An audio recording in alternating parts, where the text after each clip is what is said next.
ప్రియమైన వారలారా, ప్రియ సహోదరి సహోదరుడా, మన ప్రభువును రక్షకుడైన యేసుక్రీస్తు వారి ప్రశస్త నామమున ఈ ఉదయకాల శుభాలు తెలియచేయుచున్నాను.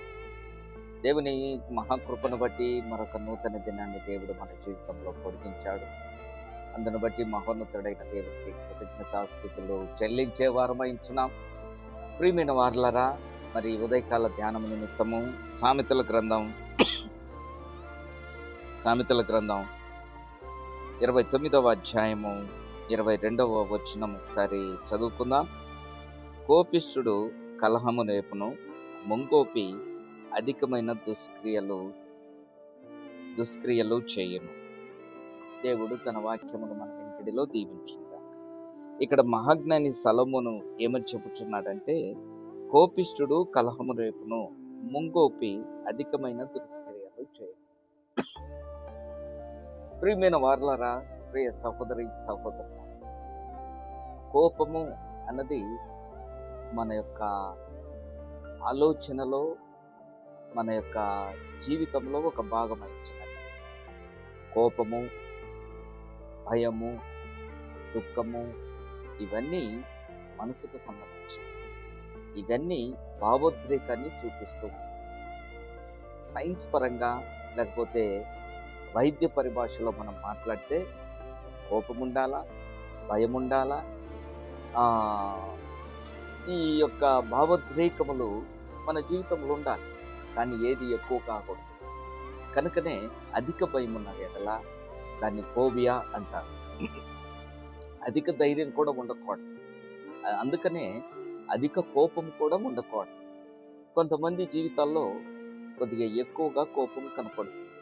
అయితే ప్రియమైన దేవుని బిడ్డలారా, అయితే కోపం ఉండటం అది తప్పు అని కాదు. కానీ యాకోబు భక్తుడు అంటాడు, కోపపడుడి గాని పాపం చేయకుడి అంటాడు. కోపం వలన అనేకమైన అనర్థాలు వస్తాయి. మనందరికీ ఒక సామెత తెలుసు, కోపముతో కోసిన ముక్కు శాంతముతో వచ్చునా అని. కోపములో అనేకమైన భావోద్రేకాలు మన జీవితంలోకి వచ్చినప్పుడు, భావోద్రేకంతో కోప్పడినప్పుడు అనేకమైన మరి దుష్క్రియలు చేసే అవకాశం ఉంటుంది.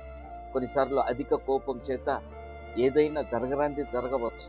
ప్రియ దేవుని బిడ్డలారా, ప్రియ విశ్వాసి, ఎవరినైనా కొంతమంది శిక్ష వేయబడిన ఖైదీలను పరీక్షించండి.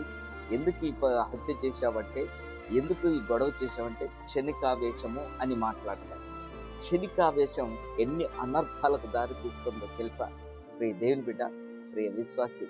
కనుక క్షణికావేశం అన్నది అనేకమైన అనర్థాలకు దారితీస్తుంది. క్షణికావేశం అన్నది అనేకమైన నష్టాలకు దారితీస్తుంది. జాగ్రత్త సుమ. ముక్కోపి, ఇక్కడ సామెతల గ్రంథంలో మహాజ్ఞాని అంటాడు, ముక్కోపి అధికమైన దుష్క్రియలు చేయను అంటాడు. వాస్తవం ప్రియమైన దేవుని బిడ్డలారా. కనుక మన జీవితంలో కోపము అన్నది మనం మానాలి. కోపం మానము అని సామెతల గ్రంథంలో తెలియజేయబడుతుంది. కోపము మరి దేవుని చిత్తాన్ని నెరవేర్చదు అని మహోన్నతుడైన దేవుని యొక్క వాక్యము తెలియజేస్తుంది. యాకోబు భక్తుడు తెలియజేస్తాడు. కనుక మీ కోపము సూర్యోదయం మొదలుకొని సూర్యాస్తమం లోపలే కోపం ఉండాల. ఆ తర్వాత కోపం ఉండకూడదు. ఆ కోపము పగగా మారకూడదు. ఆ కోపము పగగా మారితే అది హత్యలకు దారి చేస్తుంది, కలహాలకు దారి తీస్తుంది, విభేదాలకు దారి తీస్తుంది. క్షమించండి. కనుక ప్రియమైన దేవుని బిడ్డలారా, ప్రియ విశ్వాసి, మహోన్నతుడైన దేవుని సాన్నిధ్యంలో కోపము అన్నది క్రైస్తవ విశ్వాసికి పనికిరాదు. కోపము అన్నది మనం స్వాధీనపరుచుకోవాలి. అందుకని ముక్కోపి అధికమైన దుష్క్రియలు చేయును, కోపిష్ఠుడు కలహము రేపును అని ఉన్నది. కనుక ప్రియమైన దేవుని బిడ్డలారా, ప్రియ విశ్వాసి, సాత్వికము అన్నది మన జీవితంలో చాలా ప్రాముఖ్యమైనటువంటిది. యేసు ప్రభువారు ధన్యతలో చెప్తారు కదా, సాత్వికులు ధన్యులు, వారు భూలోకమును స్వతంత్రించుకుందరు అంటారు. కనుక ప్రియమైన దేవుని బిడ్డలారా, నీవు పగతో నీవేం చేయలేవు, కానీ శాంతముతో, సాత్వికముతో, సమాధానంతో ప్రపంచాన్ని జయించవచ్చు. ఆ సాత్వికం, ఆ సమాధానం ప్రభువైన క్రీస్తులో ఉన్నది. ప్రభువైన క్రీస్తు నీ కొరకు, నా కొరకు దీర్ఘశాంతుడుగా ఈ లోకానికి వచ్చాడు. దీన మనసు కలిగి ఈ లోకానికి వచ్చాడు. దేవుని బిడ్డ, క్రీస్తు యేసును కలిగిన మనసు నీవు కలిగి ఉంటే నీ జీవితంలో కోపాన్ని అధిగమిస్తావు. నీ జీవితంలో కోపాన్ని స్వాధీనపరచుకోగలుగుతావు. శాంతము, సమాధానం నీ జీవితంలో క్రీస్తులో దొరుకుతుంది. కనుక క్రీస్తును అంగీకరించినట్లయితే, నిజమైన సద్భక్తితో ఉన్నట్లయితే, నిజమైన క్రైస్తవ విశ్వాసం నీ జీవితంలో ఉంటే సాత్వికం అన్నది నీ జీవితంలో కనపడాల. కోపాన్ని అదుపులో ఉంచుకోవాలని దేవుని పేరట విన్నవించుకుంటున్నాను. అట్టి కృప దేవుడు నీకు అనుగ్రహించుగాక. తలలు వంచండి, ప్రార్థన చేస్తాను. పరిశుద్ధుడమైన తండ్రి, మహోన్నతుడమైన దేవ, మీ పరిశుద్ధ ఘనమైన మహోన్నతమైన నామానికి కృతజ్ఞతాస్తుతులు చెల్లిస్తూ ఉన్నాం. మా జీవితంలో కోపం ఒక అవలక్షణమైనది.